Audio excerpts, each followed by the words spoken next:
Hey guys, tonight we're stepping into a time of shadows and whispers, a world where suspicion carried more weight than evidence and survival could depend on how loudly your neighbors prayed. The wind outside rattles the shutters of a small thatched cottage, and within its walls you crouch by a smoky fire, heart pounding, not because of wolves or war, but because someone mentioned your name in hushed tones at the market. In this world, an odd look or an herb garden might be enough to end your life. You probably won't survive this. So before you get comfortable, take a moment to like the video and subscribe, but only if you genuinely enjoy what I do here. And let me know where you're watching from and what time it is for you. I love seeing how far this sleepy little community reaches. Now dim the lights, maybe turn on a fan for that soft background hum, and let's ease into tonight's journey together. You're standing barefoot in the muddy streets of a village that barely has a name. The air is damp, thick with the scent of peat smoke and damp wool. And even in daylight, it feels like dusk here. Overcast skies forever muted, like the sun is embarrassed to show its face. You live in a place that exists more by habit than by any clear plan. People are born here, grow old, and die within a radius of a few miles, rarely leaving, rarely changing. And beneath the stillness is a humming current of fear of disease, of storms, of the harvest failing, and of you. Or what people think you might be.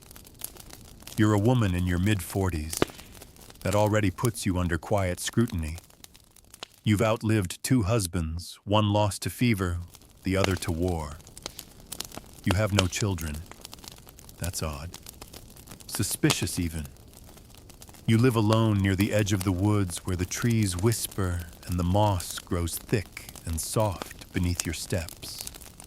You gather plants, rosemary, mugwort, comfrey, and you know how to use them. People come to you with ailments and you help them. Quietly, of course. It wouldn't do to be seen as knowledgeable. The church bells ring every morning and every evening, and you cross yourself when you hear them, but you're not often at Mass. It's a long walk into the village and your knees don't always cooperate. But people notice. They always notice. The whispers began last winter, when the mayor's daughter took ill with a wasting sickness. You gave her a tincture of elderberry and licorice root, and for a time it helped. Then she died anyway. It wasn't your fault, you know that. But grief doesn't need reason. It needs a scapegoat. Since then you felt it in the way people cross themselves a little faster when you pass. In the way children don't run up to you anymore. In how the baker who once greeted you warmly now keeps his eyes on the floor. The priest avoids speaking to you directly. And yesterday, 2 men from the council knocked on your door. They were polite, too polite. They asked questions. Have you had visitors lately? Do you know the midwife who came from the next village over? Were you present at the birth of the blacksmith's son? Harmless questions, really. But you know what they're doing. They're building a story. They're gathering pieces for a tale that doesn't need to be true, just convincing. And there is no shortage of people willing to believe. In the medieval world, witchcraft is not a possibility, it's a certainty. The only question is who the devil has touched and when. You lie awake most nights now, ears tuned to every twig snap outside. You hide your mortar and pestle in the chimney flue and burn your dried herbs in the fire. But it won't matter. Once the suspicion catches, it spreads like dry hay in flame. This morning they returned not the councilman this time, but a group of 4 men and a woman with sharp eyes and arms folded tight. They bring you to the church. You don't resist, of course. Resisting would only confirm what they already think they know. They question you in front of the altar, beneath the crucifix where Christ gazes down with unreadable mercy. The questions come like hailstones, Have you ever cursed a child? Have you dreamed of a man with goat's legs? Have you ever ridden a broom in the night? You blink, you try to answer plainly to keep your voice calm, but your mouth is dry and your legs are trembling. They ask about your cats. You have two. They ask their names. You say them Willow and Thomas. They exchange glances. Naming a familiar, suspicious. They ask if you've ever been seen with a toad. You think they might be joking. You almost laugh. But the room is very quiet. You're allowed to go home for now. But they assign you a watcher, a pious boy of 13 who sits outside your cottage and records when you leave, when you eat, when you speak. You don't know his name and he doesn't speak to you. He just watches. At night, you light no candles. You sit in the dark, remembering the old songs your mother taught you. Songs from before the village, before the fear. You don't sing them aloud. That would be foolish. You hear the stories, of course. You always have. A woman accused in another village shaved bald and dragged through the streets. A man claimed his cow stopped giving milk because a neighbor gave him the evil eye. A girl drowned in a pond, and her stepmother was blamed because she smiled too brightly the day before. It's not about magic. It never is. It's about control, about making sense of things that don't make sense. If the plague comes, it must be someone's fault. If crops fail, someone must be punished. It's easier to blame than to accept chaos. And someone like you, a woman alone old enough to be strange and young enough to survive, is the perfect vessel for their fear. You start to notice your own thoughts turning against you. Perhaps you did say something unkind to the mayor's daughter. Perhaps you did feel resentment. Perhaps that moment of anger that whispered wish that she would stop whining. Perhaps that was enough. Guilt grows even where there is no cause. A fortnight passes, then comes the knock in the night. Not the gentle knock of a neighbor, but the hard, quick rap of someone with purpose. You open the door and see two men in robes, not priests, not officials, but something older. A witch finder and his assistant. They don't ask permission to enter. They just do. Your cottage is small, but they search it thoroughly. They find nothing, of course. You made sure of that. Still, they examine your hands. They look for the devil's mark, a mole, a blemish, a freckle. You have many. One on your shoulder blade makes them pause. They call it suspicious. They take you away that night. You don't cry, you've cried all you can. They bring you to a stone cell beneath the church. It smells of wet earth and despair. A single straw mat and a bucket are all you have. No blanket, no food until morning. You curl up and close your eyes, but sleep doesn't come. Your name has been spoken. The nightmare has begun, and it will not end until someone breaks or burns. The stone beneath your body is unforgiving, and your limbs ache from the chill and the damp. It's hard to tell if the tremors running through your muscles are from the cold or from the dread that settled into your bones. Above you, the walls of the church muffle the faint sounds of early morning, murmured prayers, the scrape of boots, the first bell of the day. The village is waking up. You are not part of it anymore. Hours pass, or maybe it's days. The light that filters in from a narrow slit high in the wall doesn't change much. Gray, always never bright. Food arrives in the form of thin broth and crusts of black bread brought by a novice who doesn't meet your eyes. You eat slowly, as if chewing through mud. You know you'll need strength. Eventually, the witchfinder returns. His name is never spoken, but his presence carries the weight of dozens of confessions. His assistant walks a few paces behind, always quiet, always watching. The witchfinder has the voice of a man who enjoys being obeyed. He tells you calmly that your cooperation will make things easier. He doesn't threaten. He doesn't need to. You've heard the stories. Everyone has. You're brought to a larger chamber with high ceilings and a long table. There are no instruments here, no ropes, no fire, no iron yet, but you know they exist somewhere nearby. You're told to sit. You do. The questions begin again. They ask about dreams. Do you dream of flying? Do you remember dancing in the woods? Are there names you mutter in your sleep? You shake your head. You tell them you sleep very little, that your dreams, when they come, are mundane, baking, walking, planting. He nods as if that in itself is revealing. They ask about your mother. You feel a twist in your gut. She died when you were young, but she taught you the old ways, how to make a poultice for a fever, how to chew willow bark for pain. The church never liked those remedies, though they worked. To them, any knowledge not blessed by clergy is suspect.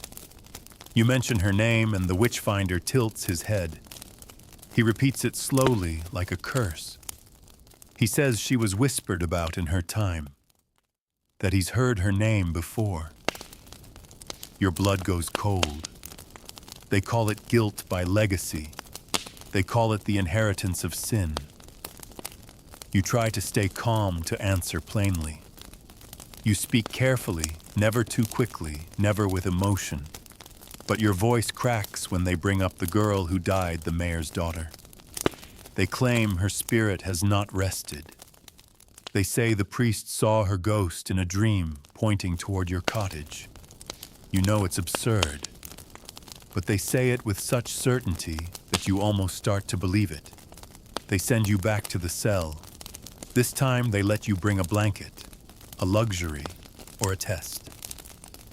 You wrap yourself tightly, the wool coarse against your skin. You try to remember things that make sense, the rhythm of kneading bread, the smell of rosemary when it's crushed in your palm, the way frost looks when it settles softly on the grass just before sunrise. But your thoughts wander back to the girl's face, to her feverish skin, to the way her breath rattled in her chest. You tried to help. You always did. Outside your cell, you hear footsteps. Not just once, but often. Guards, priests, or others like you.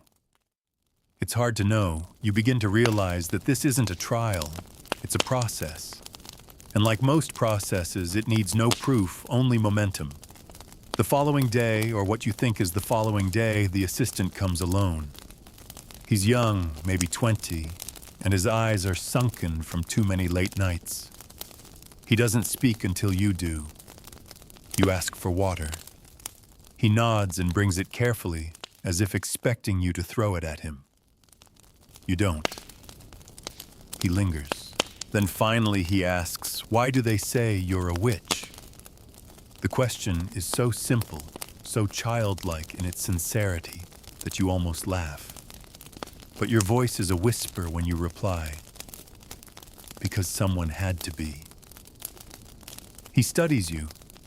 You wonder if he's lost someone too. A sister, a mother, a friend. Maybe he wants to believe in evil. Maybe that's easier than believing in randomness. You're given ink and paper that evening. Another test. They ask you to write down everything you've ever seen or heard about witches. Not what you've done, what you've witnessed. You're told this isn't a confession. It's for the record. You write slowly. Your hands shake. You describe things you've heard in markets and fairs and tales told by traveling merchants. A woman who made storms with her voice, a man who could speak to wolves, a girl who walked through fire unharmed. Folklore, really. Fantasies. But you write them as though you believe them. You feel sick doing it.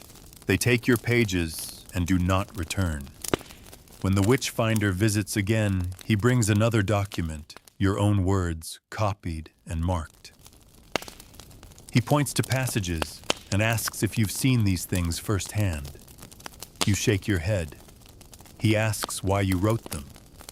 You say you thought he wanted stories. He says he wants truth. Then comes the moment you've feared.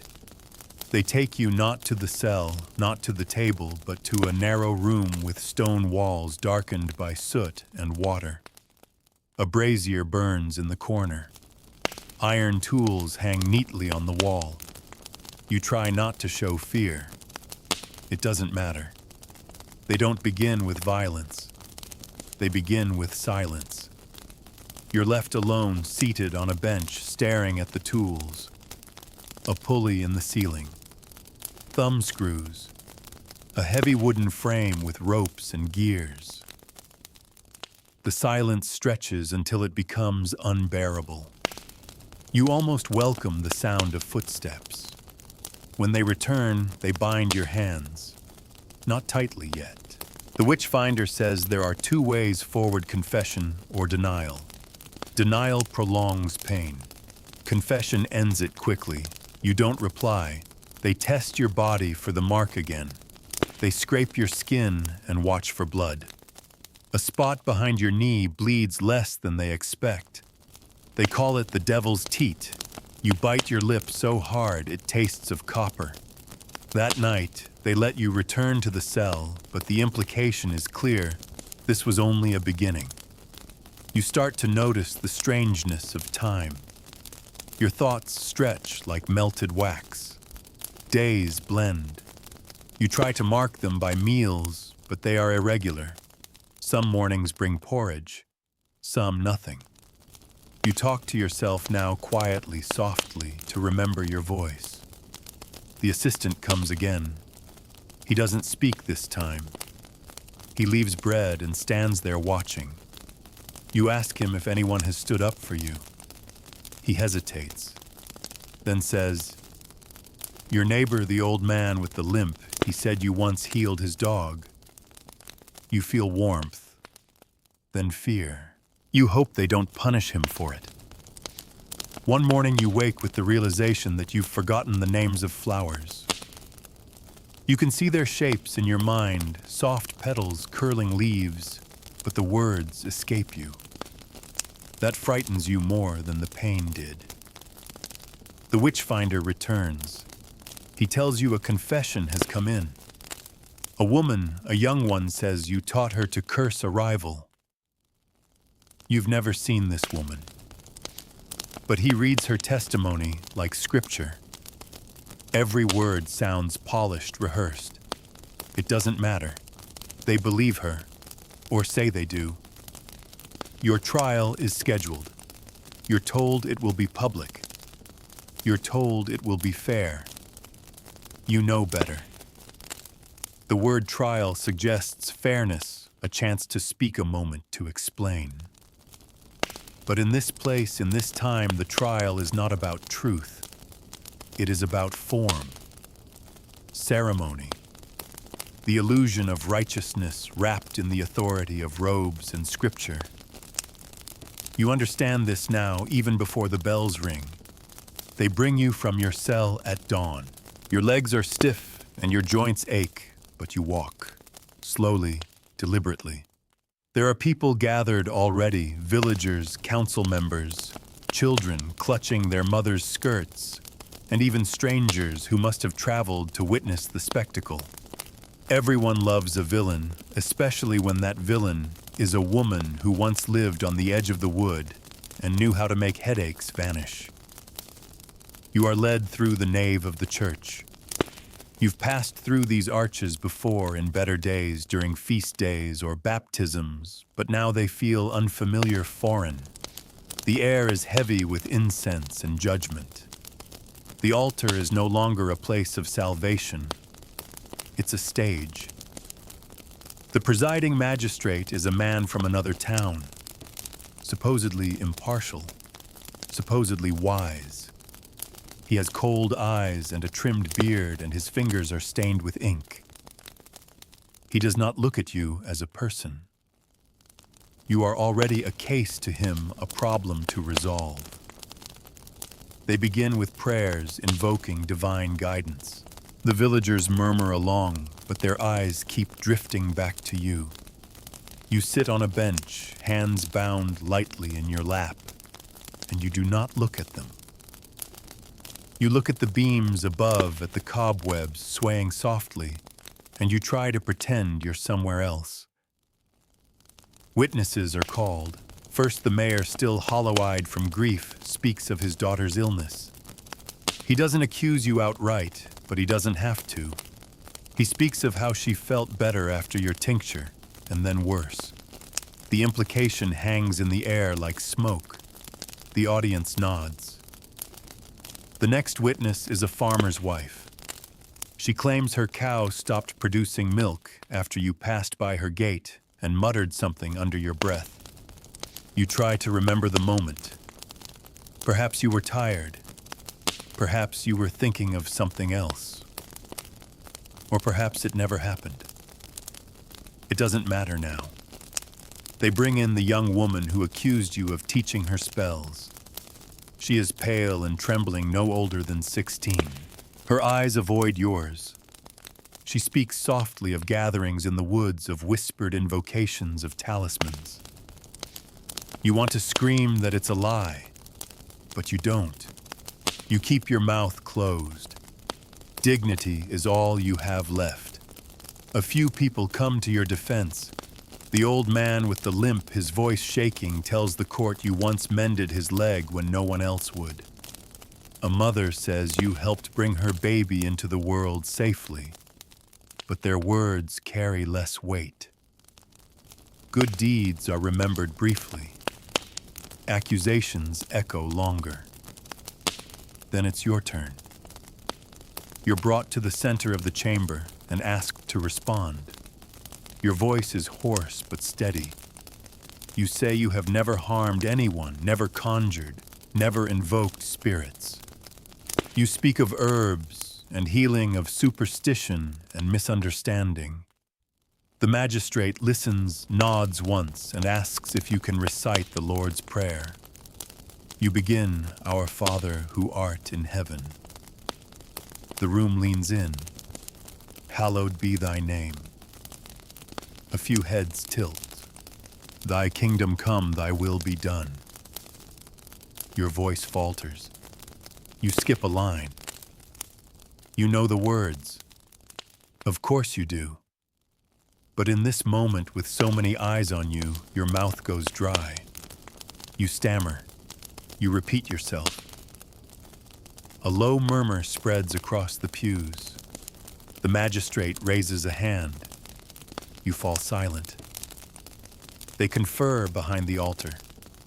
You can't hear them.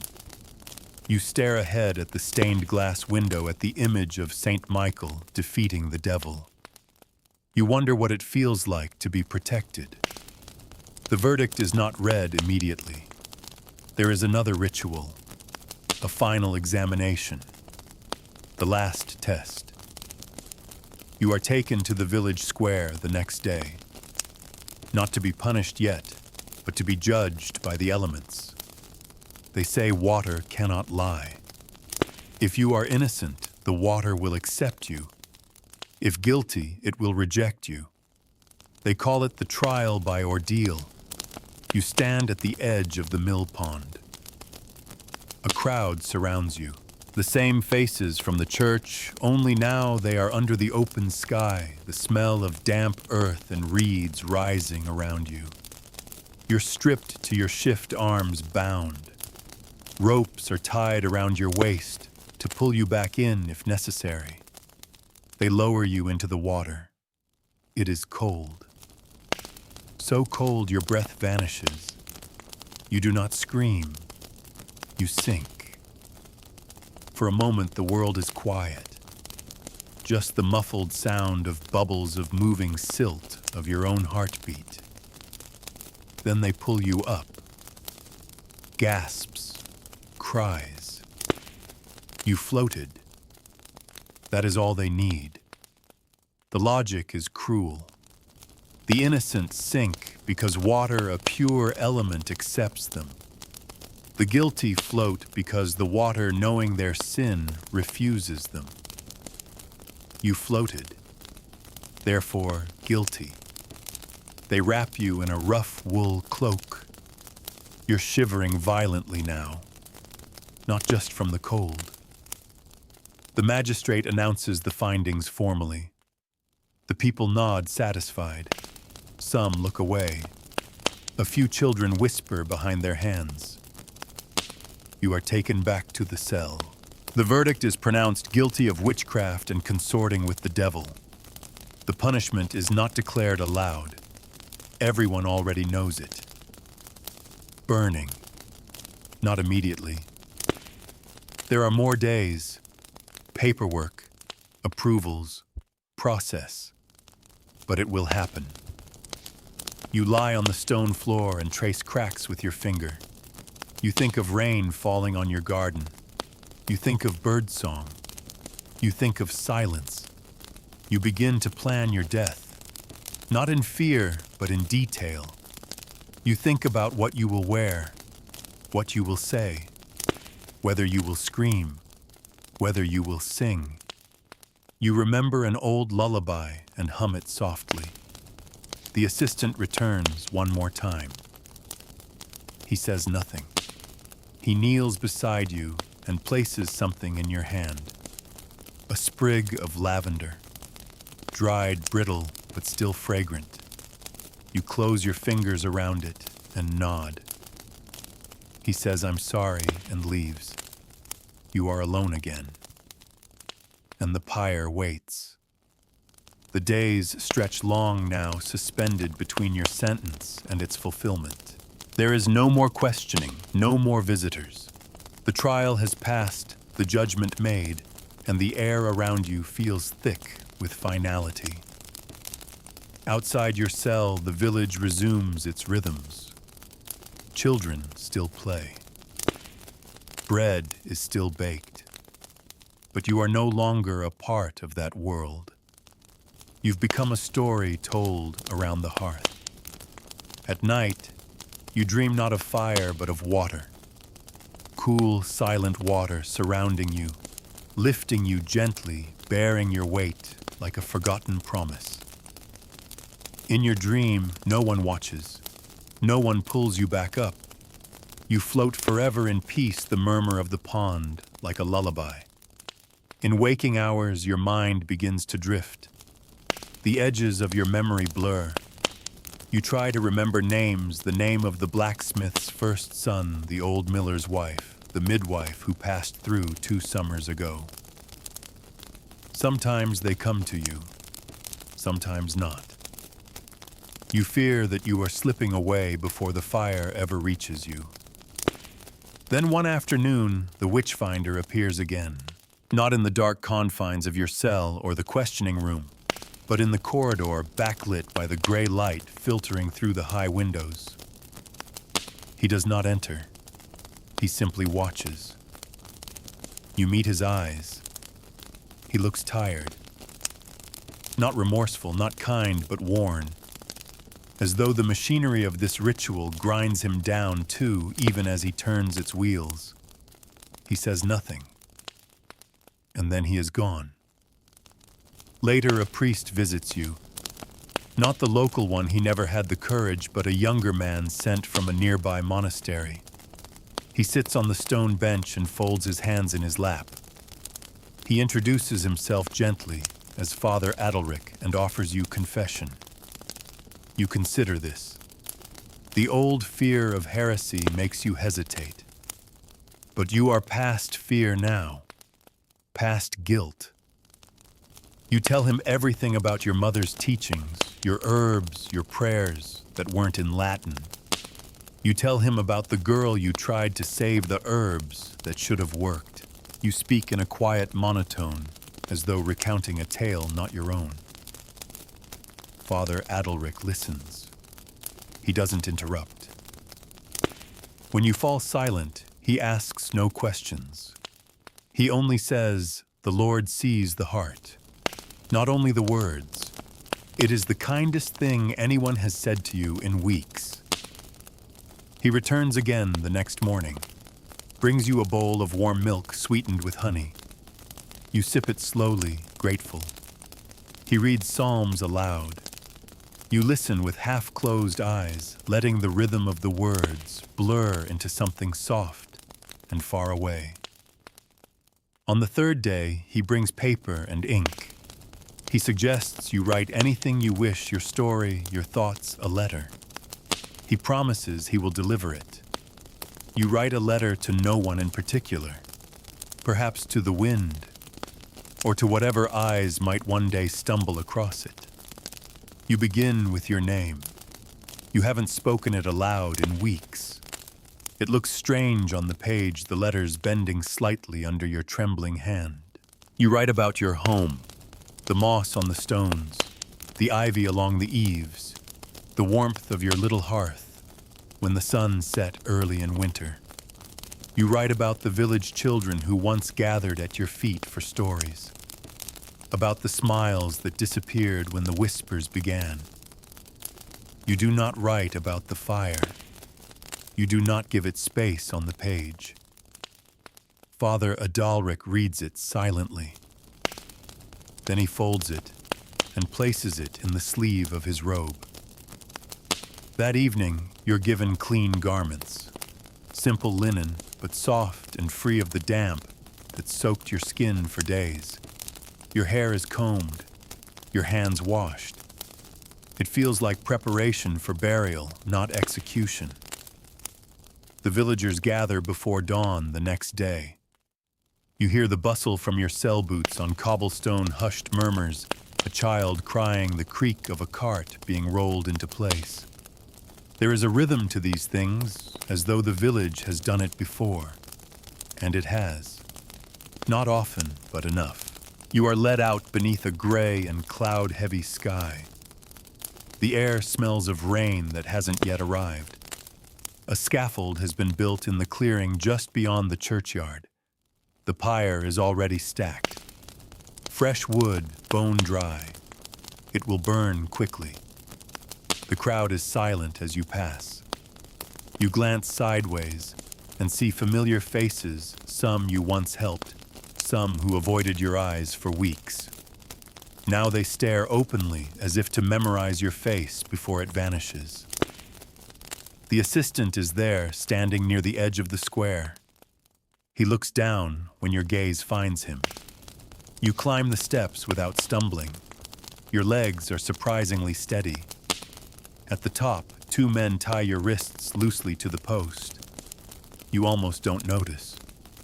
You're watching the sky now, faintly pink with morning. Somewhere far off, a bird sings. The priest stands nearby, reading softly from the Psalms. The words drift like smoke, yea, though I walk through the valley of the shadow of death. You mouth the words along with him. Then comes the torch. The witchfinder, cloaked and impassive, gives a single nod. The torchbearer hesitates. It's a moment stretched across time. You see the boy's hands shaking. He's young, maybe 14. You wonder if he'll dream of this night for the rest of his life. The torch touches the edge of the pile. Smoke rises first slow and white, then the flame. It catches eagerly. The wood hisses, crackles, roars. The heat reaches you faster than you expected. You close your eyes, and in your mind you are walking through the woods at dusk. The sun filters through the trees. You hear the soft hum of insects, the crunch of twigs underfoot, the rustle of leaves. You bend to pick a sprig of wild thyme, feel the brush of its texture between your fingers. No one is watching. No one is afraid. You are simply there, whole and free. But you don't die, not yet. not in the way they expect. The flames never quite touch your skin. You remember the heat, the roar, the suffocating smoke clawing its way up into your lungs, but then darkness, not death, not peace, just silence. And after that, a strange, flickering sort of memory. You awaken in a different cell, not of stone, but of wood. The light is softer here, filtered through slats. You're not tied, not gagged, and the scent in the air isn't smoke, but pine and damp straw. For a long moment, you think you've passed on, and this is some gentle afterplace for the falsely accused. But no, your body aches. Your limbs feel heavy, too solid for a spirit. You're alive. You were spared. You don't yet know why. Later, you will learn the fire was doused prematurely. The magistrate, newly uneasy, consulted with church authorities. A higher tribunal requested a pause, a delay. Word had spread of irregularities in your trial. A traveling monk, a noblewoman sympathetic to women healers, a handful of whispered doubts, small forces stirred somewhere beyond the village. Enough to pull you back from the brink. You are told none of this directly. You piece it together from the hushed conversations of the guards, from the curious glances of villagers, when you're led through the square, no longer bound, but still watched. You are not free. Not yet. But you are no longer on fire, and that alone feels miraculous. In your new confinement, the food is better. Your bedding clean. Father Adalric visits often now, always with news cloaked in riddles. He tells you softly that not everyone believes in fire. Some believe in trials of thought of reflection. A tribunal has been convened. A clerical inquiry. And for the moment, you are a subject of interest, not an enemy, not quite an accused. He tells you it might take months. You nod. You can wait. You spend your days alone mostly. They let you walk in a small garden behind the church, under supervision, of course. You kneel by the herb beds, touching the leaves, inhaling the faint, familiar scents, thyme, marjoram, sage. These were once tools, then contraband, and now perhaps a path to redemption. The boy who watches you does not speak, but he's not cruel. One day he hands you a tiny packet of seeds. His hand brushes yours, and you sense he isn't sure why he's helping. Only that it feels like the right thing to do, so you plant them, in the corner near the rosemary. You press the seeds into the earth and cover them gently, a small ritual just for you. At night you lie awake, the wind tapping gently against the shutters. You trace old memories like runes in your mind, faces of women. You helped children, you nursed animals, you healed. Each memory becomes a shield, a thin, glowing armor against the darkness of what's happened. You recall stories your mother once told you by candlelight, stories of women who turned into owls to escape their hunters, of girls who wept themselves into rivers, of saints who healed with the touch of a hand and were martyred for it anyway. You understand those stories now. They weren't tales of fantasy, they were preparation. You are summoned one morning to a different building, a hall used rarely for feasts or tax collections. Now it holds something far stranger, a delegation. Priests, scribes, men with parchment and long questioning eyes. They call it an inquiry, not a trial. You are seated before them, not tied, not restrained. They speak Latin among themselves, but address you in your own tongue. They are curious, not hostile. One asks about your knowledge of plants. You answer plainly. One asks why you lived alone. You explain your second husband died in the wars, and no one offered marriage after that. Your house was your mother's. It's quiet there. The forest is kind. Another asks if you ever meant to cause harm. You pause, and then you say, "Oh, but I was angry. Angry that the girl died, angry that no one helped her sooner, angry that grief is heavier than a fever. If that made you a witch, then perhaps everyone is one." There is a long silence. They dismiss you. No verdict is given. You return to your cell, though it doesn't feel like one anymore. It's become something else, a waiting room, a space between labels. Witch, woman, widow, healer, heretic, survivor. The weeks pass. The garden blooms. You are not told when the verdict arrives, but you know something has changed when the bishop himself visits. He is older than you imagined, with thin hands and sharp eyes. He smells of incense and parchment. He doesn't sit. He looks at you as though weighing your soul on a scale hidden behind his gaze. He says the tribunal found no clear evidence of pact or invocation, but your practices are dangerous, your teachings unregulated. You are not to be executed, but you will leave this place. You will go north to a convent. You will live under watch. You will not speak of spirits. You will not practice healing. You nod. You've learned how to nod without agreeing. You pack your few things, a shawl, a pair of shoes worn thin, a bundle of herbs you grew yourself. The lavender the assistant gave you is still intact, brittle but whole. You wrap it in cloth. You ride in a cart, not a cage. The road out of the village is quiet, lined with trees that have stood since before the village ever whispered the word witch. You don't look back. Not yet. There will be time for that later. You close your eyes. The cart creaks beneath you. A bird calls out in the trees. The forest does not remember your name, but it remembers your footsteps. And it waits. The convent appears as a pale smudge on the horizon long before you reach it. Its gray walls and sharp steeple rising like a tooth from the rolling hills. The sisters call it Saint Emilda's, but to the travelers you pass, it is known only as the Retreat, a place for widows' penitents and the inconveniently devout. It is neither sanctuary nor prison, but it smells faintly of both.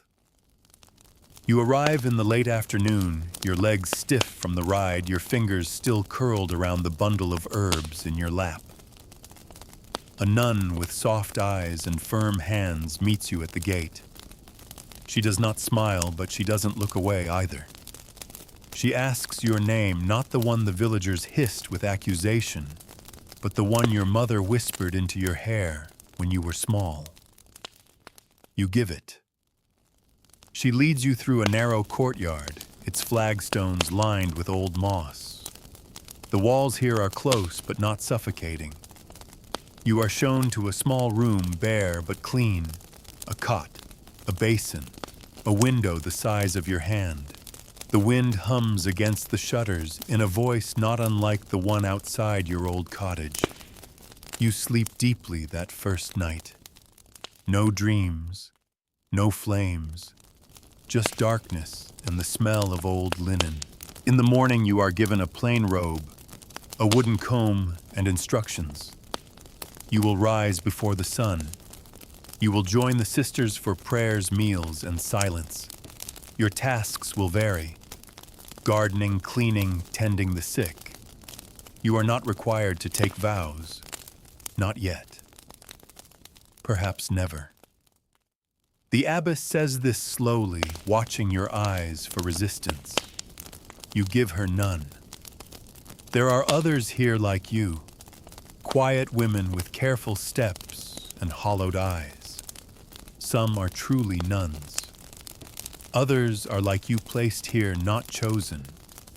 A former midwife. A widow accused of harboring spirits. A woman who once interpreted dreams too vividly for a merchant's liking. You learn their names slowly. You speak only when permitted, but you listen always. The days fall into rhythm. Bells mark your hours. You kneel in the chapel each morning, the cold stone pressing into your knees. You mouth the prayers, even the Latin ones, letting the syllables wash over you like a cleansing rain. You scrub floors. You carry pails of water from the well. You help in the infirmary wrapping wounds and boiling linens. The other women watch your hands closely at first, unsure if they should trust them. But wounds close, fevers break, and slowly they begin to nod instead of flinch. Your garden grows again. It begins with the herbs you manage to keep: lavender, rosemary, chamomile. Then, when the abbess sees your skill, you are granted a corner of the cloister garden. You dig into the soil with reverence. You whisper the old names of plants as you plant them, not as spells, but as memories.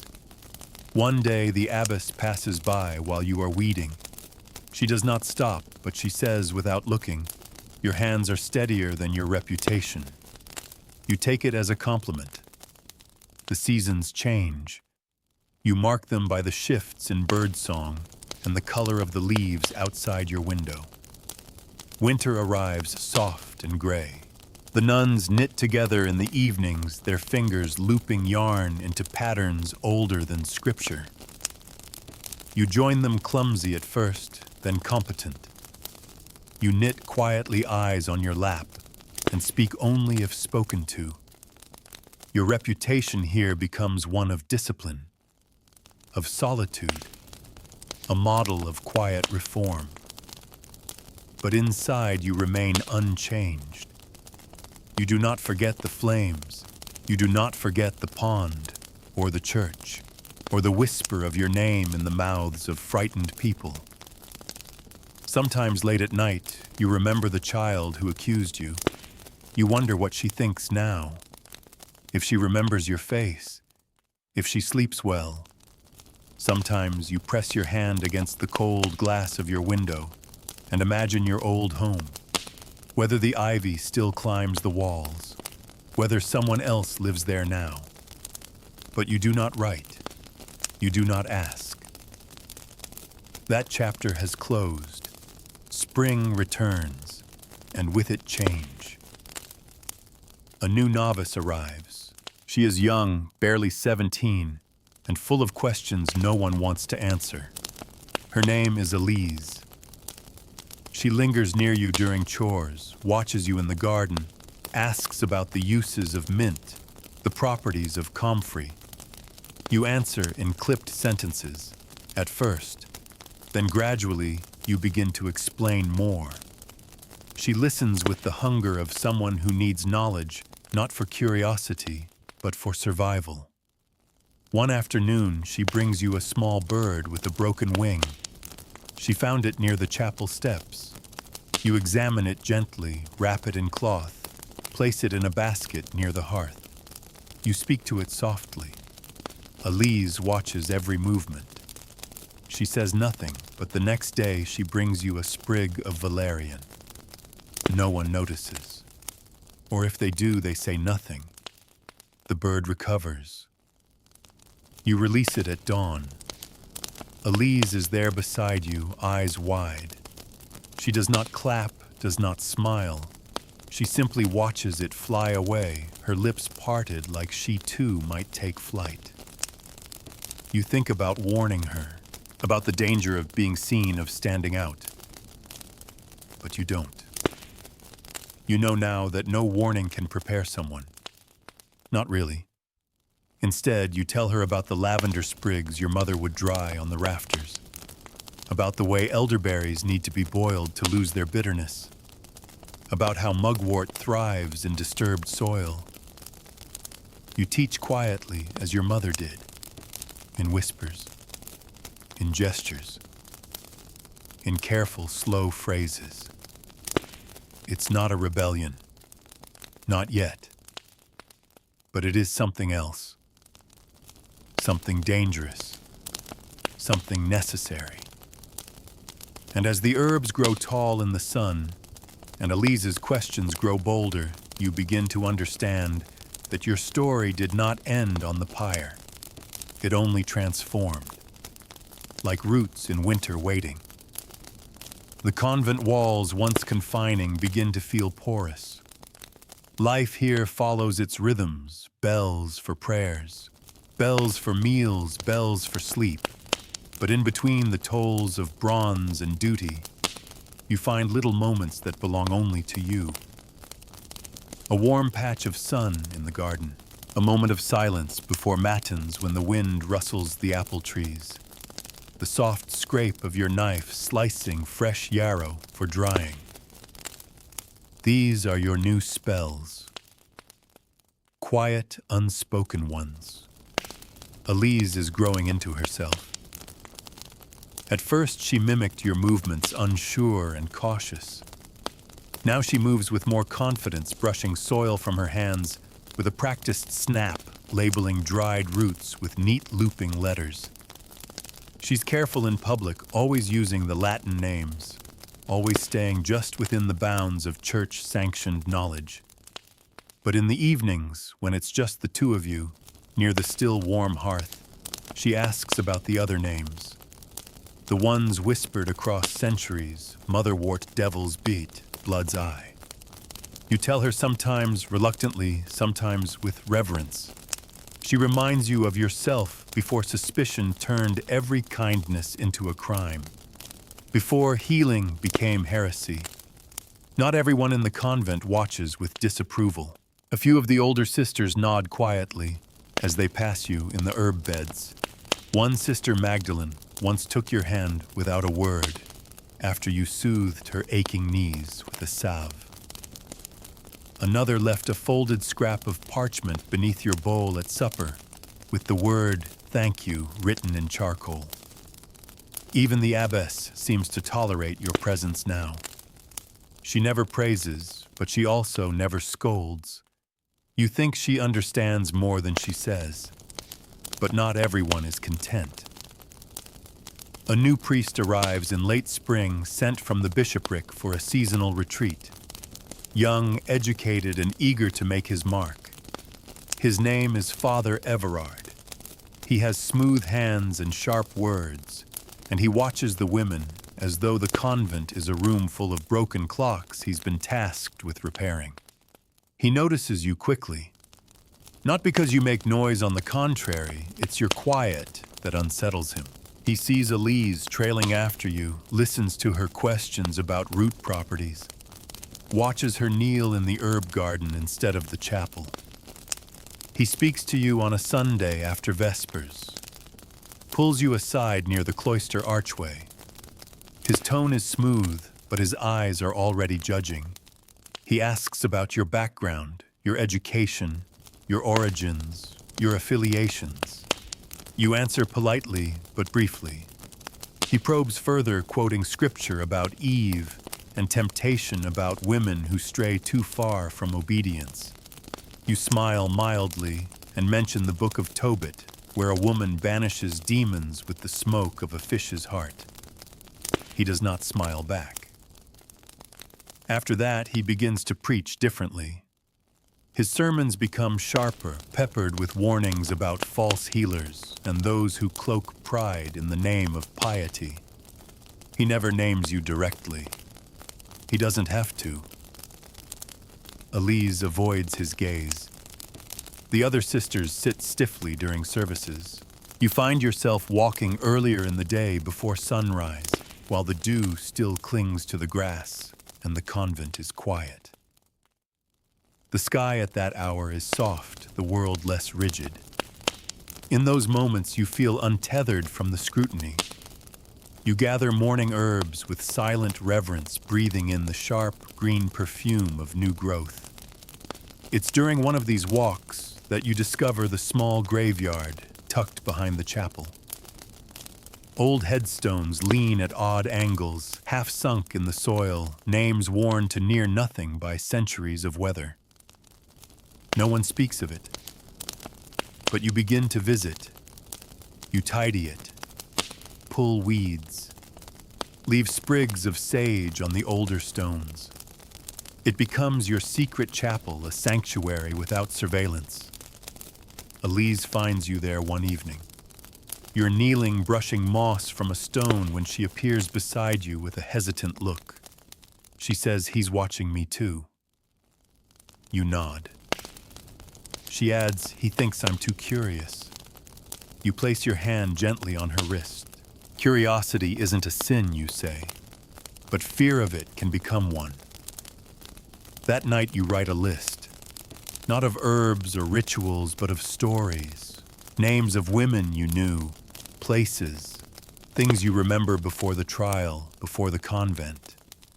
You don't know why you do it. Maybe because you're afraid you'll forget them all. Or maybe because you want someone else to remember if you're ever silenced again. You slip the paper into the hem of your mattress, wrapped in oilcloth, just in case. Father Everard's sermons grow more specific. He begins to quote records, trials, confessions. He speaks of temptation taking the form of healing. He talks about corrupted knowledge and the danger of women teaching without authority. Elise becomes nervous. She pulls back during the day, speaks less in the halls. You see her watching herself, measuring each movement as though it might betray her. You worry. Then one evening, she doesn't come to the garden. You wait. The sun dips low. The air cools. You find her not in her cell, but in the tiny chapel behind the main sanctuary. She's sitting alone, her shoulders hunched, hands clenched tight in her lap.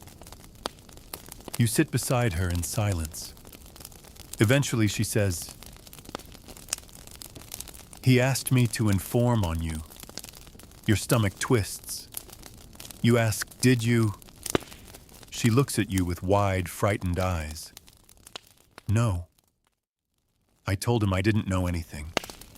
I think he believed me. But you nod. But now he's watching you too. She nods back. The wind moves through the chapel like a whisper. You both listen to it. Outside, the herbs continue to grow. The sun continues to rise. And fear continues to bloom in silence. You return to your room that night and pull the paper from beneath your mattress. You read the names again. Then on the back, you begin to write more. You write of what you saw in the village, of the girl whose accusations sparked a fire, of the trial, of the pond, of the smell of ash in your hair. You write it plainly without bitterness, like someone recording the weather. You hide the page again, just in case. Because you know now. You've survived one burning, but they never stop building pyres. They just change the kindling.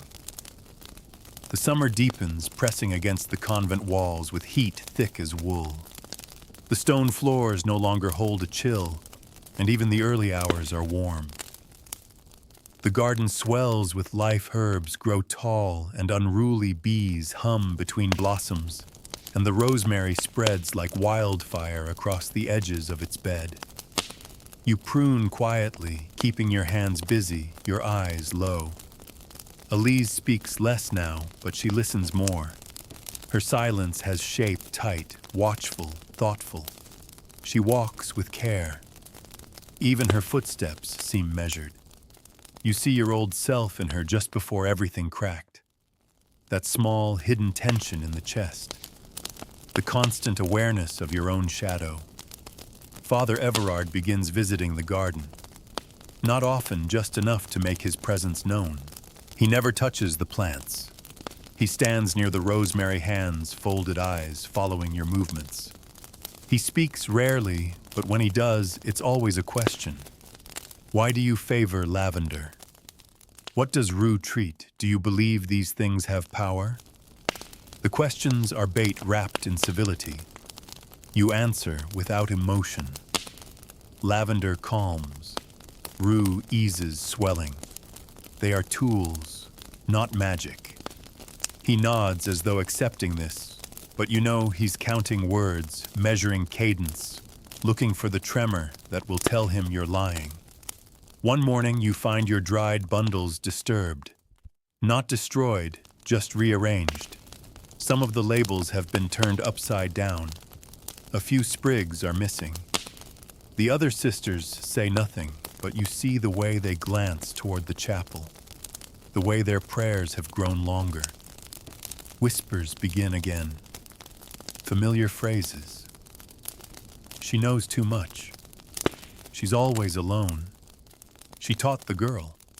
It's not loud yet, not like before, but it rustles at the edges of conversation like dry leaves in wind.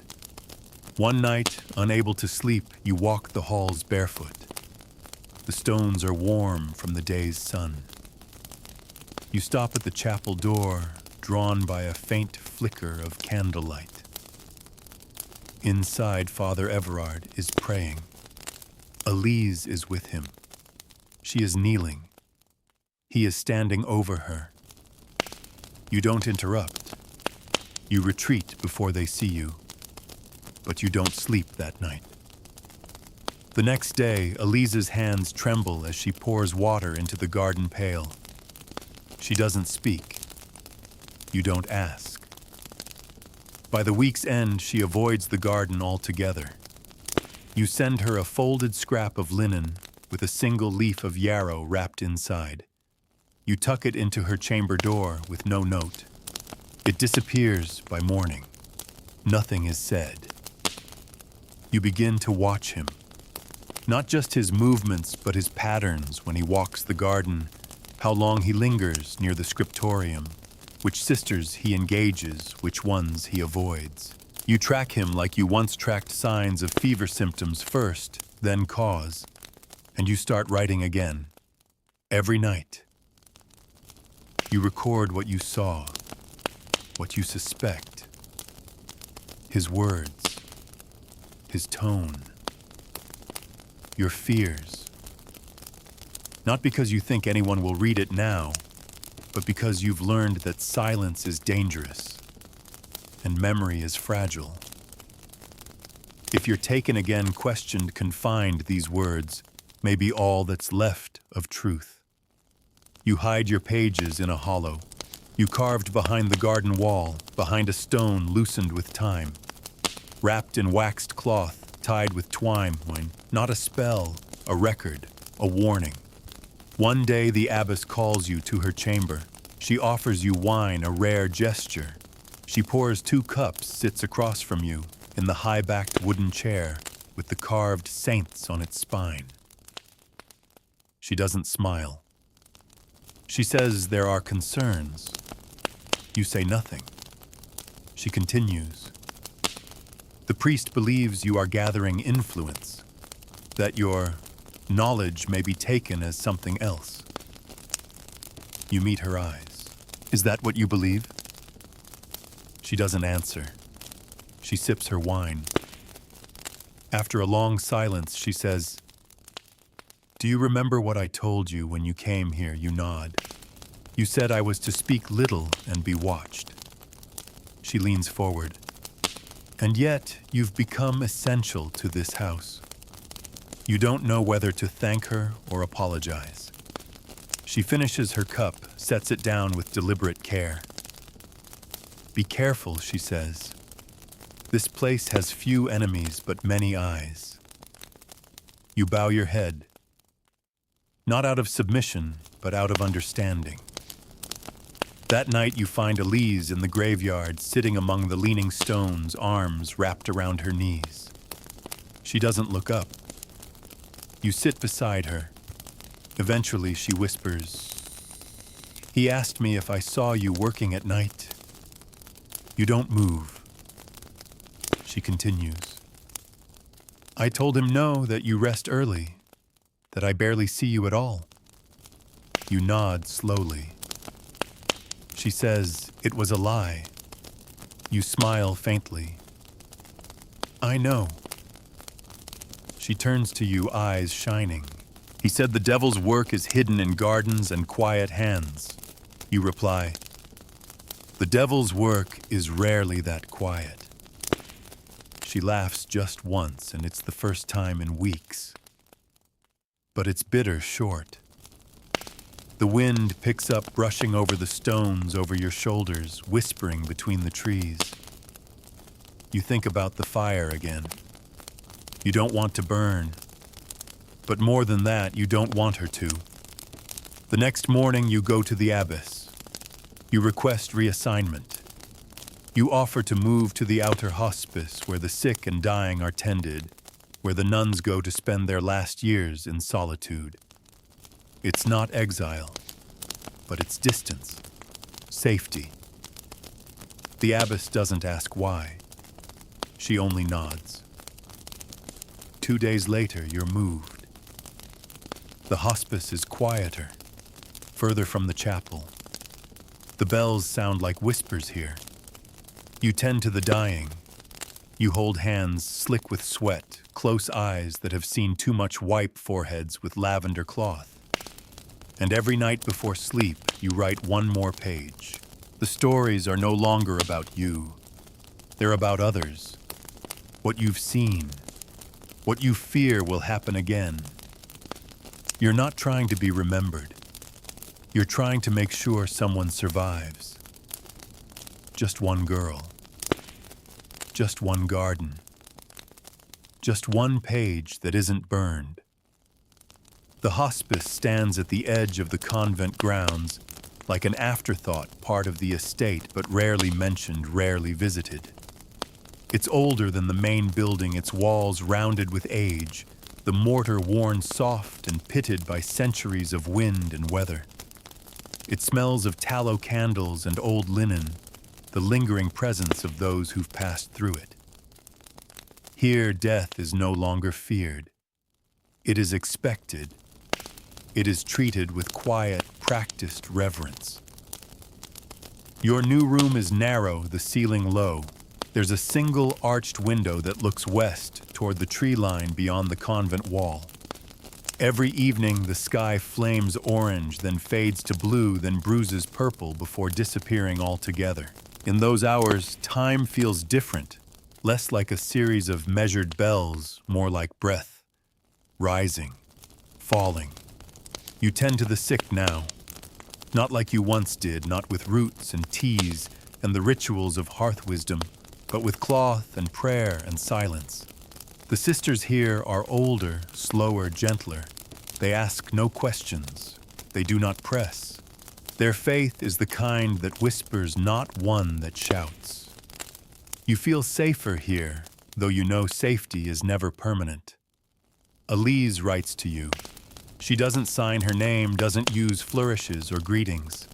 Just folded scraps tucked into the crease of a worn psalter she knows you read each week. You find them when you turn to the Book of Lamentations, always the same place. She writes, he still preaches, but fewer are listening.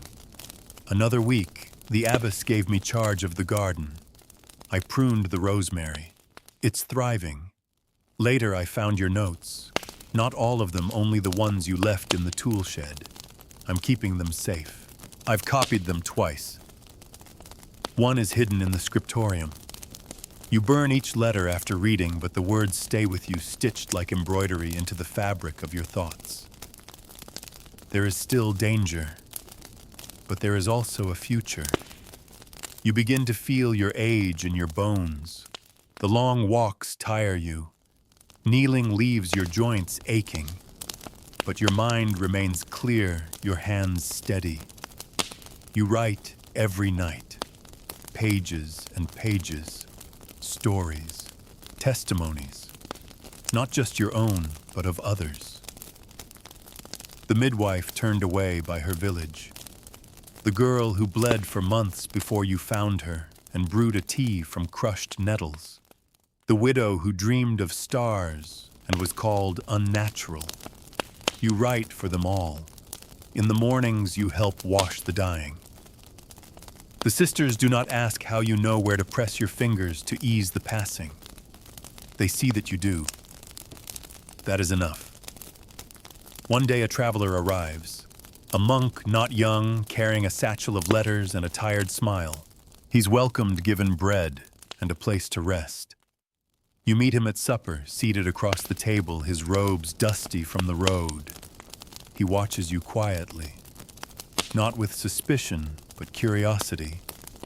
That evening, he finds you in the garden behind the hospice. You are tying bundles of lavender with twine, your fingers moving on their own. He says, "I've heard of you." You pause hands mid-knot.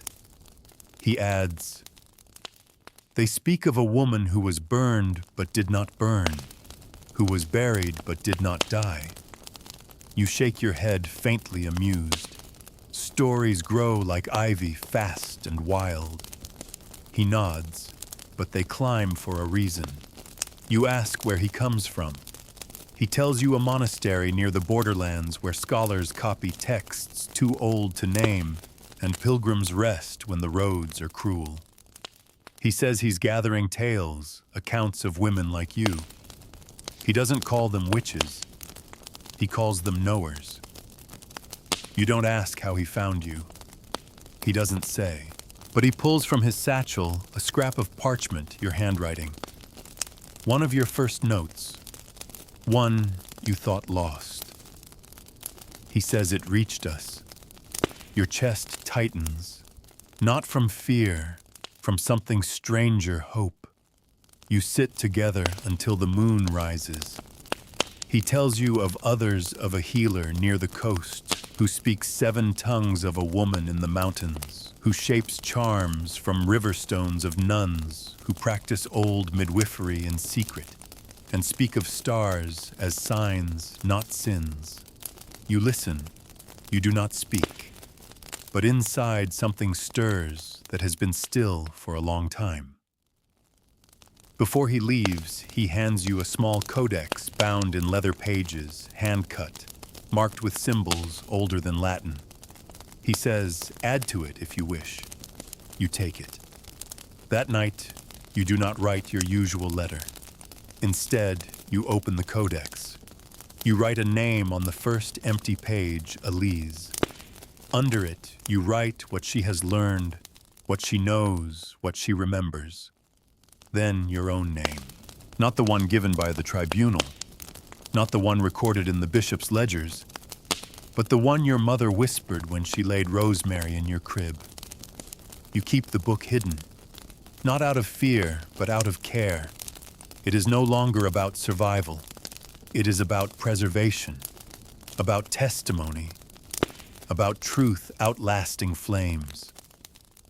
Weeks pass. You teach quietly again. The older sisters do not interfere. They see the peace you bring the rest that finds its way into dying hands when you sit beside them.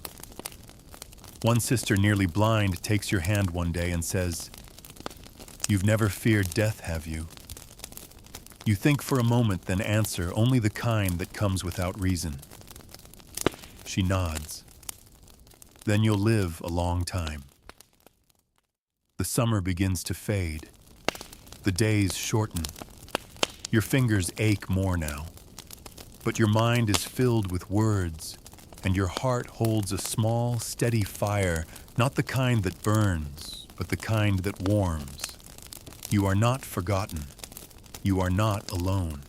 And in gardens across the land, women are still learning the old names, still brewing teas, still healing, still surviving. Autumn drapes itself over the hospice in a shawl of golden leaves and brittle wind. The herbs in the garden begin to wither, their edges tinged with brown. You let them go slowly, harvesting what you can, hanging the last of the chamomile in small bundles from the beams. The scent of drying plants fills your room now, a final breath from summer. You feel the shift in your body, too. Mornings are slower, your steps shorter. The pain in your knees no longer fades by midday. But your hands remain steady, and as long as they do, you write. The codex from the monk grows heavier with ink. You add names not just of women, but of places, hidden wells where prayers are whispered hills, where strange lights are seen crossroads, where healers leave bundles wrapped in cloth and twine.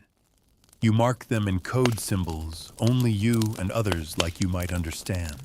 This is no longer just memory, it is a map. You receive no more letters from Elise, but you hear of her.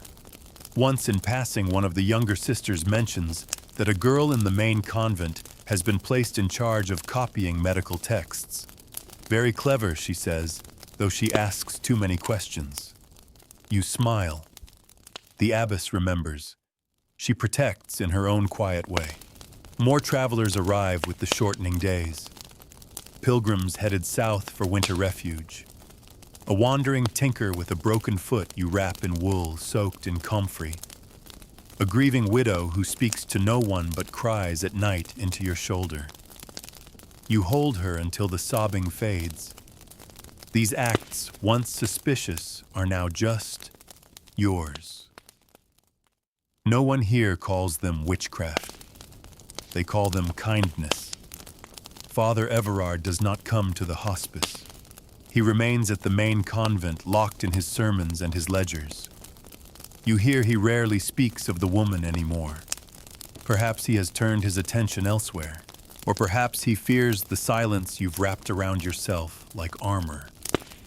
Silence can be sharp too. One day a message arrives. Not a formal letter, but a sealed slip of parchment tied with blue thread, recognizably monastic, but not local. You open it alone. It is short. From the monk who visited. It spreads. A woman in Calais has started a school of herbs. Another in the lowlands carves charms into bread loaves. They speak your name with reverence. Continue. You fold it carefully, wrap it in linen, and tuck it into the codex. That night, you don't sleep. Instead, you walk barefoot across the hospice's cold floors to the small room where the older sisters keep their candles. You light one, and by its flickering glow, you write again, not for Elise, not for the monk, not even for yourself. You write for the girl who never had a choice, the one who pointed a finger because someone else told her to. You imagine her older now, perhaps, with children of her own. You wonder if she fears for them the way women always do. You write a blessing for her, not a curse. You're too tired for curses. The seasons press forward. The days become darker, heavier. Rain falls in slow, steady patterns that lull the hospice into a kind of reverent stillness. You begin teaching two younger nuns in secret. They are clever with their hands and ask thoughtful questions. One carries a leather pouch of dried seeds she found near the cloister wall and asks you if it's safe to plant them. You recognize them at once, valerian likely scattered by the wind or dropped from your own apron long ago. You show her how to place them in shallow soil, how to whisper to them in the early morning just to be sure. You never call it magic. You call it remembering. The older sister who once asked you about death passes quietly one evening. You are the last to sit with her. She holds your hand to her chest and says, "I thought we were here to suffer, but I think we're here to notice." You nod and say nothing. When she is gone, you close her eyes with 2 fingers and lay sprigs of rosemary beneath her folded hands. Not for grief, for memory. The sisters let you say the eulogy. You speak plainly. You say the sister was kind, that she watched things others ignored, that she saw truth where others feared it. Afterward, you find the codex heavier than before. Not from pages added, but from the weight of knowing it may soon outlive you. Your hands still write, but more slowly. Your thoughts arrive in fragments now, like leaves skimming the surface of a stream. You begin repeating old phrases to yourself in the mornings.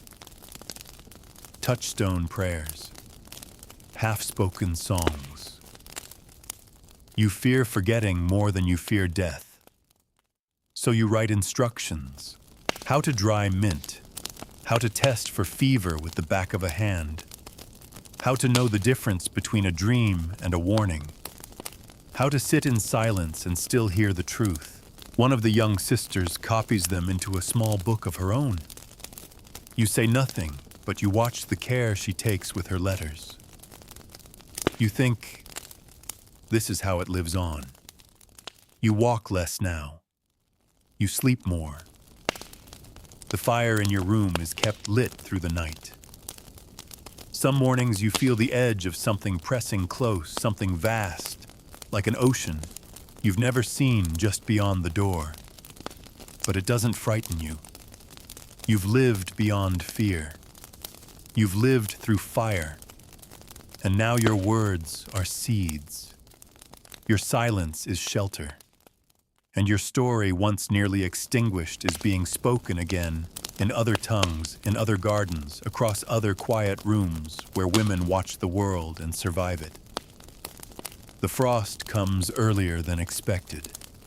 One morning you wake to a pale sheen on the garden gate and silver threads across the window pane. You pull your shawl tighter and sit beside the fire watching the flames shift from red to orange to the faintest blue.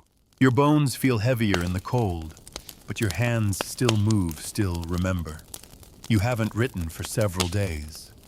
Not because there is nothing to say, but because the words arrive more slowly now, like birds reluctant to land. Still, the codex remains close. Each evening you open it and reread the names. Some of them yours, some of them borrowed, some of them made up so that the world cannot chase the real ones again. One night as you copy a recipe for wound salve, you pause and stare at the curve of your handwriting. It doesn't look like it once did. It has softened. The loops of the letters hang like tired vines. You trace one with your fingertip and whisper, "Still here." You wonder if Elise still speaks your name. If she walks the garden in early light, breathing in rosemary, listening for the same wind you once followed. You suspect she does. You hope she does. The hospice is quieter now. One of the older nuns passed during the last frost, and another was taken away to a distant abbey for her failing sight. The hallways feel more hollow, the echoes longer. You don't mind the silence. You never have. But lately, the silence is thicker like fog rather than air. The two younger sisters you've been guiding visit more often now. They don't ask for lessons anymore. They just arrive, sit beside you, and watch your hands. You show them without words. How to test tincture strength by smell. How to steep elderflower until the water runs pale gold. How to wrap dried thyme in linen so it keeps through winter. You don't know if you'll be here when spring returns. You find yourself remembering the pond. Not the trial. The pond itself. The cold water. The way it pulled at your dress wrapped your limbs in silence. The way the world looked above the surface, blurry and distant as though it didn't quite exist. You remember how peaceful it was just for a moment, and how quickly it ended. The fire was loud, the water was not. You've come to think of that moment under the pond as a kind of threshold, not life, not death, but something between, something sacred. And it's that place you carry with you now. Not the verdict, not the sentence, just the stillness. One evening you wake before dawn, coughing from the smoke of your small hearth. The logs had settled oddly, and one had smoldered sideways, spilling its breath across your cot. You rise and open the window to let in the sharp air. It burns your lungs, but it clears your mind. The stars are bright above. You whisper a name not yours, but someone else's, someone long gone. It feels like prayer. The next morning, one of the sisters finds a letter on your table. It's unsigned, written in a different hand. It reads, "When the fire failed to take you, we thought you were spared, but you were sent instead. For us, I see that now." The sister shows you the letter. You say nothing, but in your mind you see the girl again, the one who pointed, the one who lied. Maybe it was her, maybe it wasn't. Maybe it doesn't matter. Maybe forgiveness doesn't need a name. Another letter arrives a few days later. This one from the borderlands. Not the monk, but a new name. A woman who calls herself Mira. She writes, "I have built a small gathering space. Women come with jars and questions. We share food, share silence. One of them brought a page, yours, I think. It speaks of rue and rosemary. It speaks of watching. You are remembered." You run your hand over the parchment, feeling the faint indentations of her pen. She is real. Somewhere far from here, there is a garden, and in it stands a woman. She shuts in your words aloud. Maybe to one, maybe to many. And this is how it happens. Not with drums, not with trumpets, but with hands, with leaves, with paper and pen. You write back. A short letter folded small, tucked inside a sealed pouch to be sent along the next pilgrim's path. You write, "The world does not burn all witches. Some they bury, and from that soil we rise." The younger sisters copy the letter before it is sent. They don't ask your permission. You don't mind. A week later, you find yourself unable to rise from bed. Not from illness, nothing urgent, nothing that panics the others, but from fatigue so deep it hums in your blood. Your breath is steady, your heart still strong, but your limbs feel like they belong to someone else. You rest, you wait, and while you wait, you remember everything. The feel of bark under your palm as you gathered herbs in the forest. The way the fire snapped when you first learned to steep valerian. The quiet gasp of a child taking a first breath in your arms. The press of your mother's fingers, warm and strong, so as she handed you a bundle of sage and said, "Learn this. You'll need it." You remember them all. You do not forget. And now neither will the world. Because even if your body stills, your voice is already rising again elsewhere in pages in gardens, in whispered instructions passed from woman to woman across borders and time. You do not know when your story will end, but you know it will not be erased. You sleep more now. Not the restless dozing of pain or fear, but the soft, untethered sleep of someone who has already crossed most of the bridge. You wake when you're ready and no one hurries you. The hospice bends gently around your slowness meals, brought quietly water left within reach, the fire fed without request. The younger sisters tend the garden without your instruction now. You watch from your window as they bend to the earth, their motions deliberate, confident. They pause sometimes, perhaps thinking of something you once said, or something they felt in their bones, but didn't yet know had a name. One of them, the more serious one with ink always on her cuffs, knocks softly on your door and enters with a parchment. "We've started copying the codex," she says. "We think it should have sisters." You take the parchment from her, blinking at the light filtering through the window. It's your writing replicated in her hand, elegant, exacting, and patient. She's added annotations, small glyphs along the margins.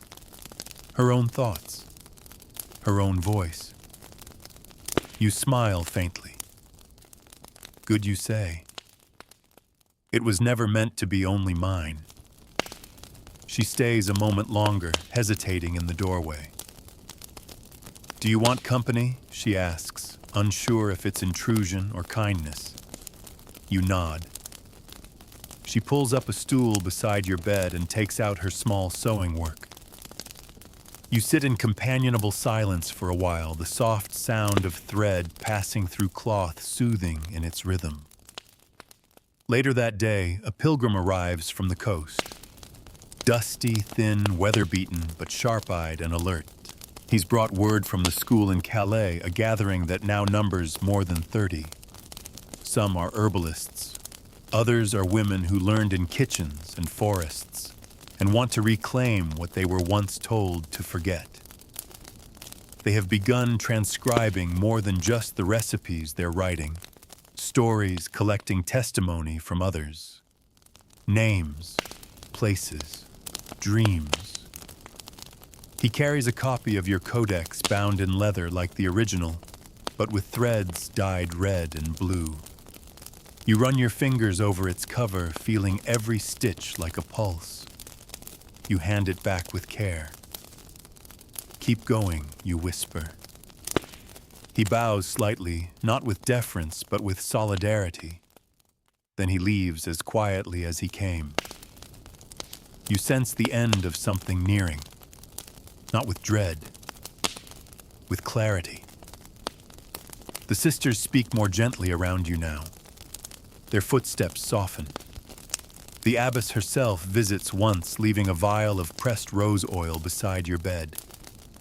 She doesn't speak, just nods and leaves it there, a gesture wrapped in silence. You sleep again. This time you dream vividly. You are walking along the edge of a river. The air is cool and mist coils above the water like breath. You see women there, hundreds of them, maybe thousands. Some are familiar, some are long gone, some are still children. They move with purpose, and each one carries something, a basket of herbs, a scroll, a child, a flame. You realize you're one of them, but also a part watching. They don't speak. They don't need to.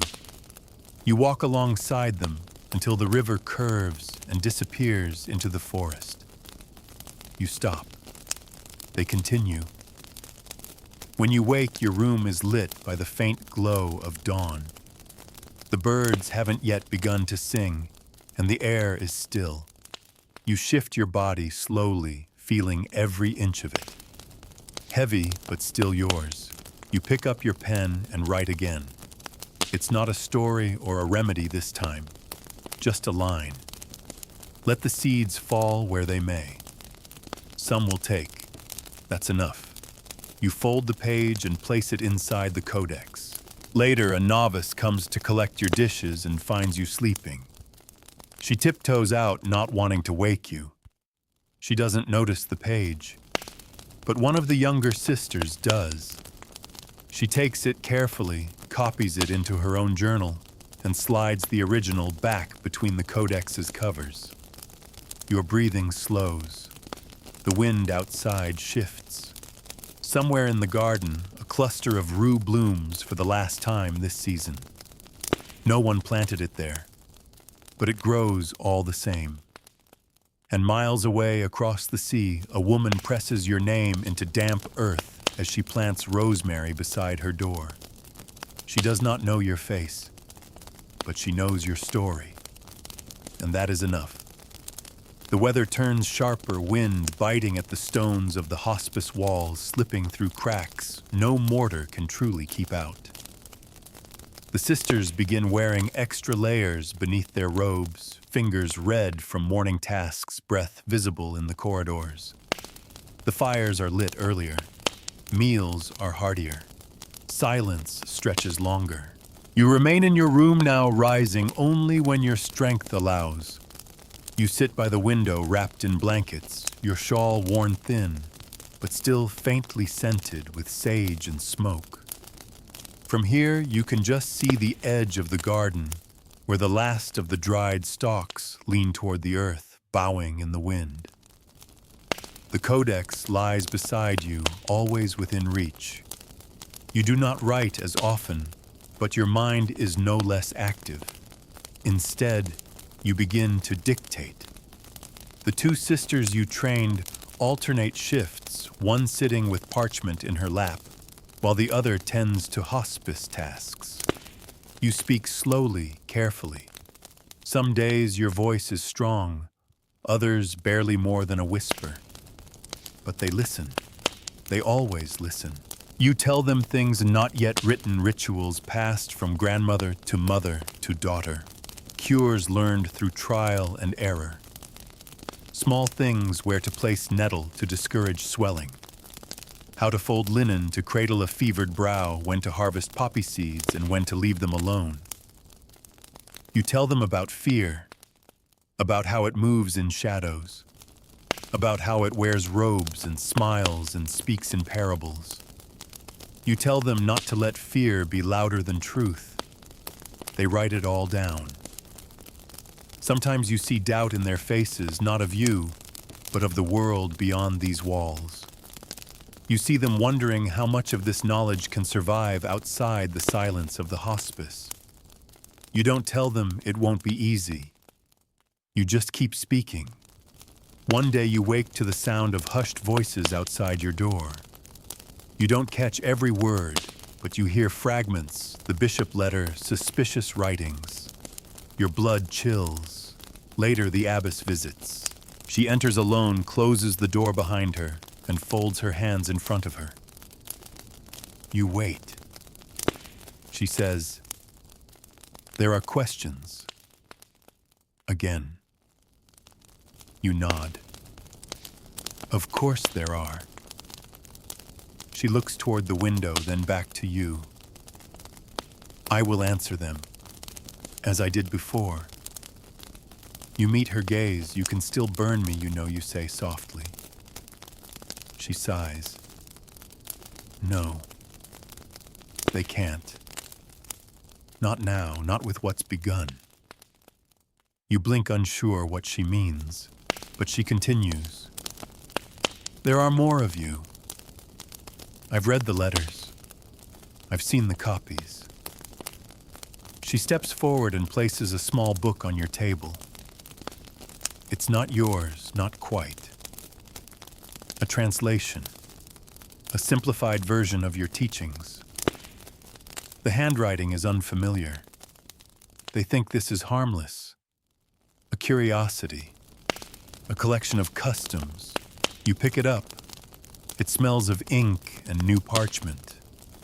The cover is soft, unfinished. The stitching uneven. A beginner's work. But the words are yours. "Elise," you ask. The abbess nods. She's careful, but she's not quiet. She's found a way to speak without shouting. You smile. It comes easily this time. The abbess adds, "Keep teaching, but give them less parchment. Let them learn by doing." You understand. Fewer records, more memory. Fewer words for those who might twist them. More practice for those who'll carry them forward. That night you ask to be taken to the garden. They wrap you in wool and walk you down slowly, one on each side, as the sky bruises with dusk. The air is cold and the earth is hard beneath your slippers, but you stand. You walk the rows, empty now, save for the stubborn stalks of rue and the scattered bones of last season's mint. You touch the earth and feel it sleeping, not dead, waiting. You ask the sisters to bring ash and bone meal. For spring, you say. They obey, even though it is months too early. They trust you. Later, back in your bed, you press a piece of parchment into the codex. It reads only, "We are not weeds. We are wild things rooted deep. You cannot pull us all." You don't sign it. You don't have to. Outside, the wind howls against the stone. Inside, the fire glows quietly. The sisters whisper as they copy new pages, wrapping them in cloth slipping them into hollow niches in the wall, beneath loose floorboards, between layers of sewn fabric. They're preparing for winter, but they're also preparing for the next world. One where women no longer burn for knowing. The days have shortened to a handful of usable hours now. Dusk arrives before the sisters finish their evening prayers, and darkness thickens around the hospice like ink in water. The wind never seems to stop constant sighing, sometimes rattling the old shutters like a quiet warning. But inside your world has slowed to a warm, flickering rhythm. You no longer rise each morning. Your body has grown too tired. Instead, you remain in bed, propped up with pillows wrapped in wool and linen, a shawl tucked up around your shoulders. You feel small but not diminished. The sisters rotate through your room in gentle turns, tending to you, listening, reading to you from your own words when your eyes are too dim to see the page. The codex now has companions, 6 by your last count, each bound differently, some in leather, some in cloth, one with carved wooden covers, each a branch from the same tree grown in its own direction. You once feared your knowledge would die with you. Now you fear only that it will be misunderstood. So you speak whenever you can, not with urgency, but with care. You choose your words like seeds, small, precise, and meant to take root where you'll never see them bloom. You speak of humility, of watching the seasons, of how sometimes healing means waiting, not acting, that sometimes silence is the cure, and sometimes it's the sickness. One of the sisters, the youngest, asks you what to do when someone calls her dangerous. You smile. Ask them why they're afraid, then listen to what they don't say. She doesn't understand yet, but she will. You've come to see the hospice not as an end, but a nursery, a place where the next generation germinates unseen by the world outside, safe for now. But you know the world will come again. It always does. A new priest visits the convent. Younger than Everard, more careful with his words. You see him once through the window. He speaks with the abbess at the garden's edge. He glances toward the hospice only once. You know that glance, the weight of it. But he doesn't come inside. You think, "Cot, not this time. Not yet." In the quiet, you remember names, faces, even ones you thought you'd lost. You remember the baker who once gave you a honeyed roll on your name day, the midwife who lent you her kettle, the child who gave you a stone shaped like a heart. You remember their kindness, their fear, their silence. You forgive them all. You remember the girl, the mayor's daughter, how you held her hand when she burned with fever, how you whispered to her even when her eyes no longer opened. You wonder what she might have become, what stories she would have told had she lived. Perhaps she too would have grown herbs, or told her own daughter the truth about pain and plants and power. Perhaps. The fire crackles low. You smell rosemary and beeswax. Someone has lit a candle on your table, the wax melting in a tiny pool of gold. You dictate one last letter, not for anyone in particular. You begin, "If you find this, know that I did not die a witch. I lived a woman, and I left the world wiser than I found it." You pause, then continue. "We were not evil. We were inconvenient. And that to some is the same." You fold the page, ask the sister beside you to place it with the codex. She does. Her eyes are wet, but she says nothing. Later that night, you ask to be taken to the garden one final time. It takes effort, your breath short, your body weak. But the sisters lift you gently and wrap you in blankets and place you on a wooden chair. They carry you through the halls, past the flickering candles, through the outer courtyard where frost glimmers on the stones and into the garden. It is winter now. Nothing grows, but the ground is soft beneath the snow. Waiting. You look at the bare branches, the empty beds. You whisper the names of each plant as though they still bloom.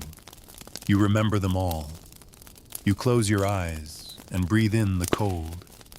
And for a moment, you feel her, your mother, just behind you, a warm hand on your shoulder, the scent of old herbs in her apron. You whisper, "Thank you." And then quietly, "I'm ready." The sisters take you back inside. They do not ask what you meant, but they understand. You do not rise the next morning. The sisters find you still and warm beneath the layers of your shawl, your hands folded over a sprig of dried lavender that none of them placed there. The fire has burned low. The candle is a pool of wax. And your breath, so often ragged and shallow, these last weeks is gone like a sigh that slipped gently from the room. There is no panic, no sorrowful wails. Just a hush, heavy and soft, as if even the stones know something sacred has ended. The abbess is told. She bows her head. She orders the room left untouched for 3 days. The sisters tend to your body with reverence. They wash you in rosemary water. They brush your hair. They dress you in clean linen, knot a cord around your waist, and place a single white feather on your chest. No one knows where the feather came from. One says she saw it caught in your curtain the day before drifting from an unseen bird. Another says it was found inside your shawl, curled near your collar, like it had been sleeping there. No one questions it. They simply place it gently on your chest and press your hands around it. Word spreads beyond the convent. Within days, messages arrive from Calais, from the coast, from small gatherings of women in faraway places where your name has become something spoken with quiet awe. Some send scraps of parchment with copied pages. Others send bundles of dried herbs. One letter reads only, "We are still here. Because of you." The abbess holds a private ceremony. It is not grand, not like the feast days. No incense, no sermon, just a circle of women standing in the garden you once tended. Each places a seed into the soil, thyme, valerian, rue sage. Then they kneel in silence. The grave is dug near the rosemary bush. They do not mark it with a name. They plant lavender instead. No stone, just scent. Because anyone who comes close will know. Not from the ground, but from the air. The codex is wrapped in cloth carried by one of the sisters on a pilgrimage north. She will place it in the hands of another who waits in a village where midwives are still forbidden from speaking during childbirth. From there, it will travel again. And again, it will gather pages. It will change shape. But it will remain yours. Your voice pressed into ink, folded into soil, whispered beside beds of fevered children. Elise, now grown, sends a letter months later. She writes, "I still walk the garden paths you made. I say the names aloud in the morning. I teach without fear. You were right. They could not pull us all." In a village far to the east, a girl reads a page she found tucked into a market ledger. She copies it down, not knowing who wrote it. She carries it with her. She shares it with a friend. and the cycle begins again. They still whisper your name, not in fear, in gratitude, in strength, in remembrance. You are no longer flesh. You are story. You are seed. You are fire that warms, not burns. You are what remains when the wind has finished howling. You are not gone. You are growing. So now, as your eyes grow heavy and your thoughts begin to drift, let the flickering of this long journey settle like soft ash. You've traveled far tonight, from darkened cellars and smoke-choked chapels to sun-drenched gardens and whispered songs among the trees. You've walked beside fear, felt its weight, and watched it slowly dissolve into something gentler. Memory, wisdom, survival. You've seen that even in times of cruelty, there are threads of kindness. That even when voices are silenced, truths can take root. You've learned that knowledge passed quietly from one hand to another can endure where monuments fail, and that sometimes the smallest defiance, a page, a seed, a breath held, can echo longer than any shout. You were there, you lived it, and now you carry it with you. So rest now knowing that the story didn't end in flames. It continued in gardens, in whispered names, in every corner where light finds the soil. Let your breath slow. Let your mind unwind.